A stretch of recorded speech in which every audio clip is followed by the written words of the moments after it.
I'm looking at your screen. I see, I did see. It's blinking. That's a good sign.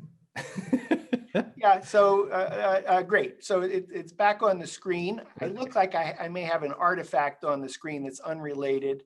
You know, the image is actually coming in and out, and I'm sure that's my fault related to us using the technology. So if it doesn't work, I'll tell you what, Chris, let me do a little demo on our end and see if that works a little bit better. All right, I'll leave it in your capable hands. Okay, so we'll try that. And maybe I'll drive, but you can tell me what you want me to do. Yeah, perfect. So if you wouldn't mind.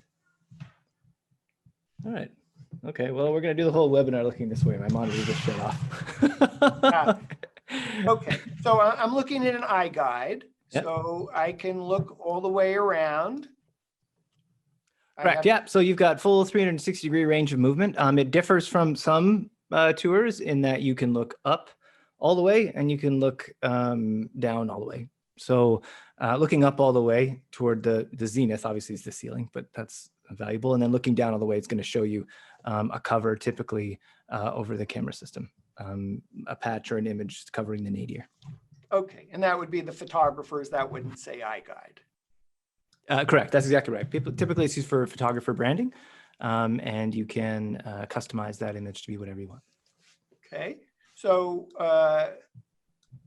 3D tour can walk around the entire space. And then I notice as I'm walking around on the left side is an interactive map.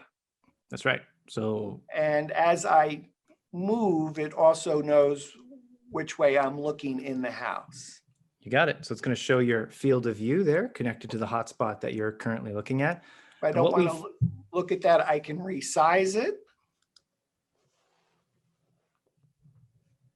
And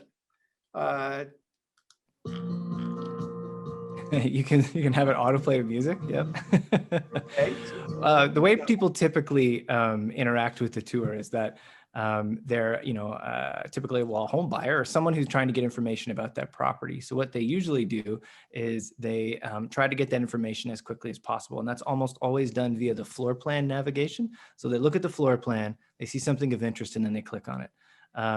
We found that people use a combination of the two types of navigation, floor plan navigation and visual navigation. So they use the map, if you will, to go kind of where they want. And then once they get there, then they look around and they navigate visually. And then you just found that there were also downloadable PDF floor plans built in there as well. Yeah. Mm-hmm.